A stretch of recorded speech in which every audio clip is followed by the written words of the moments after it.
తాతామధు గారు, రేపటి కాళేశ్వరంపై అసెంబ్లీలో చర్చకి బీఆర్ఎస్ ఏమైనా భయపడుతుందా? వెంకట్ గారు అంటున్నారు మీరు ఏదో భయపడుతున్నట్టు అంటున్నారు, భయపడుతున్నారా మీరు? మేం భయపడుతున్న విషయం వెంకట్ గారికి మరి కల్లో వచ్చి ఉంటది. ఆయన కళలు కలగానే ఉంటాడు. బీఆర్ఎస్ భయపడదు. బీఆర్ఎస్ అనేది భయపడే తెలంగాణ రాష్ట్రాన్ని తీసుకొచ్చేదే కాదు. ఎందుకు అనంటే మీలాంటి కాంగ్రెస్ పార్టీ అధికారంలో ఉన్నప్పుడే తెలంగాణ కోసం కొట్లాడి తెలంగాణ తీసుకొచ్చిన పార్టీ బీఆర్ఎస్ పార్టీ. కాబట్టి మేమేదో కాంగ్రెస్ పార్టీ భయపడతాం అనేది కాదు. వాళ్ళు మేము ప్రజాస్వామ్యానికి మాకే పేటెంట్ ఉందని చెప్పేటువంటి వాళ్ళు మీరు ఒక అపవాదు కేసీఆర్ గారి మీద వేస్తున్నప్పుడు, అదే ప్రాజెక్ట్ నీళ్ళు మీరు ఇప్పటికీ వాడుకుంటున్నప్పుడు, అదే ప్రాజెక్టు మోటార్ ఆన్ చేసేసి మీరు రిజర్వాయర్ నింపుతున్నప్పుడు మేమేమన్నామంటే మీ పీసీ గోస్ కమిషన్ అనేది ఏకపక్ష రిపోర్ట్ ఇచ్చిందనేది మా వాదన. పీసీ గోస్ కమిషన్ అనేది మీకు గాంధీ భవన్ లో రిపోర్ట్ తయారు చేసినది మేము భావిస్తున్నాం. మీ వర్షన్ మీరు చెప్పండి. ప్రభుత్వ పరంగా ప్రతిపక్షంగా అధికారంలో ఉన్న అధికార పార్టీగా మా వర్షన్ మేము కూడా తెలంగాణ బిడ్డలకు చెప్పేట అవకాశం ఇవ్వమని మేము అడుగుతున్నాం. అది కూడా తప్పైతే చెప్పమని చెప్పండి, ఇబ్బంది ఏం లేదు. మేము ప్రజాస్వామ్యంగా మీరు వివరించేటప్పుడు మాకు కూడా అవకాశం ఇవ్వండి అసెంబ్లీలోనే మేము అడుగుతున్నాం. అది తప్పు కాదు కదా.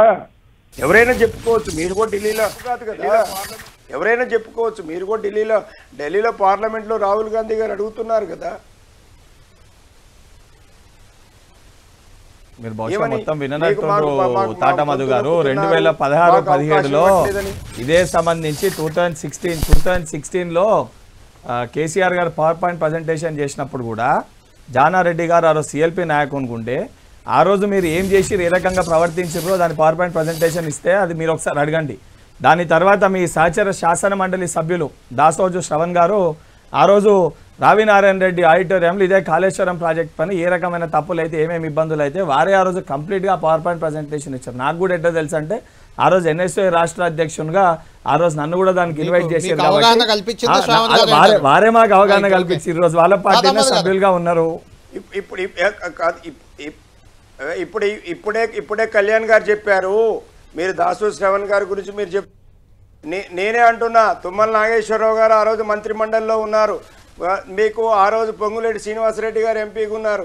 పోచారం శ్రీనివాసరెడ్డి గారు ఆ రోజు మంత్రిగా ఉండు, స్పీకర్ గా ఉండి ఉన్న ఇంజనీర్ల మాట మీ సారిన్నారని చెప్పి వీళ్ళ మాటినే పరిస్థితి ఉండేది. ఈ పంచాయతీ అంతా అడికెళ్ళి వచ్చింది మదన్న.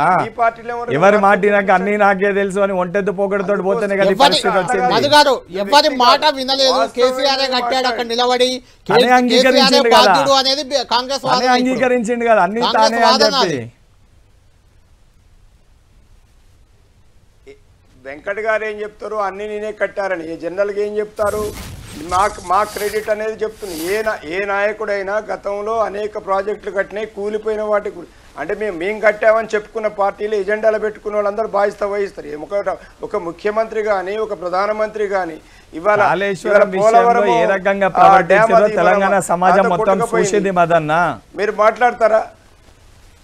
తెలంగాణ సమాజం మొత్తం చూసింది కాళేశ్వరం విషయంలో.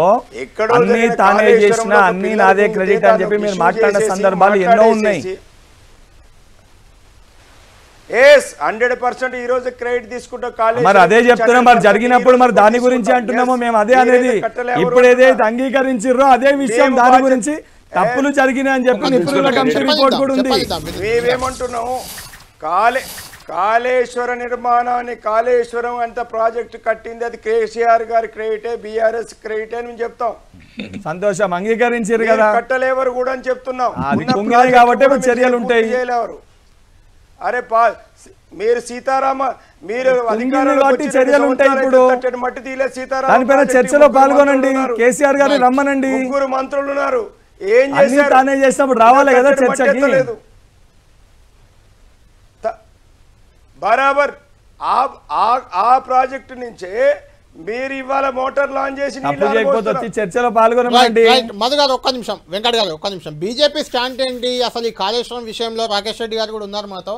రాకేష్ రెడ్డి గారితో మాట్లాడదాం. రాకేష్ రెడ్డి గారు, రేపు ఉదయం 9 గంటల నుంచి అర్ధరాత్రి దాకా కూడా సభ నడుపుతారట. కాళేశ్వరం ప్రాజెక్టు రిపోర్ట్ను సభలో పెడతారు. ఏంటి దీనిపై బీజేపీ స్టాండ్ ఏంది? మీరు ఏమన్నా అంటే సిబిఐ విచారణ అంటున్నారు.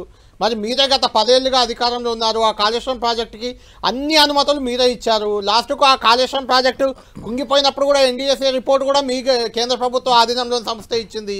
వ్యాప్కోస్ కూడా మీ సంస్థే, అదే దానికి అనుమతి ఇచ్చింది, అక్కడ కట్టమని చెప్పింది. ఏంటి ఇందులో బీజేపీ రోల్ ఏమేంటి? కాళేశ్వరం కుంగలేదు, Medigadda of course Medigadda. Right Tatabad గారు మొత్తానికి అర్థమవుతుంది. ఇక్కడ కాంగ్రెస్ అయినా బీజేపీ వెట్స్ అయినా ఒకటే కనిపిస్తుంది. ఖచ్చితంగా అక్కడ అవినీతి జరిగింది. ఆ తర్వాత కఠినంగా నిర్ణయాలు ఉండాలి. తప్పు చేసిన వాళ్ళని జైలుకే పంపాలి అనేది రాకేష్ రెడ్డి గారి డిమాండ్.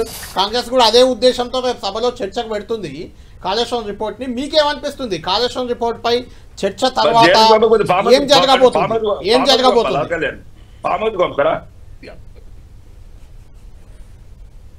ఆల్రెడీ ఫామ్ హౌస్లో ఉన్నారు, జైలు పంపాలని అంటున్నారు, అంతే కదా? మీరు చెప్పండి తాతాబాద్ గారు. ఒకటి, ఇప్పుడు కాంగ్రెస్ పార్టీ మాట్లాడినా బీజేపీ మాట్లాడినా ఇదే ఉత్తమ్ కుమార్ రెడ్డి గారు పార్లమెంట్లో బీజేపీ కేంద్ర ప్రభుత్వాన్ని పార్లమెంట్లో అడిగాడు కాళేశ్వరానికి అయిన ఖర్చు అని. ఎందుకంటే కాంగ్రెస్ వాళ్ళు మాట్లాడితే బట్టగాల్సి మీదేస్తే 1,00,000 కోట్ల కుంభకోణం జరిగింది, 1,00,000 కోట్ల కుంభకోణం అనేది. కానీ కేంద్ర మంత్రి, ఇదే బీజేపీ అధికారంలో కేంద్రంలో ఉన్న మంత్రి ఏం ఆన్సర్ చేసినది వాళ్ళకి తెలుసు. ఈ కాళేశ్వరం కోసం ఎంత మనీ వెచ్చించినది, దాన్ని 10 సార్లు అదే విషయం చెప్పాల్సినంత అవసరం లేదు. ఇక్కడ ఎవరు చదువుకునే వాళ్ళు కాదు.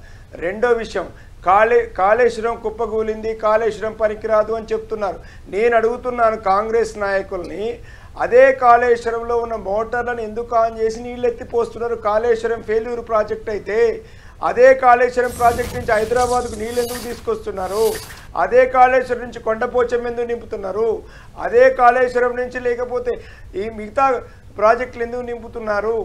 మీరు ఆపేయచ్చు కదా, ఎందుకు దాని గురించి? మరి ఆ మోటార్లు ఇప్పుడు ఎందుకు మీరు ఆన్ చేశారని నేను అడుగుతున్నాను. కాళేశ్వరం నిజంగా విఫల ప్రాజెక్ట్ అయితే, ఫెయిల్యూర్ ప్రాజెక్ట్ అయితే మీరు ఆన్ చేయొద్దు కదా. మీరు ఎందుకు ఆన్ చేశారు ఆ మోటార్లు ఇప్పుడు?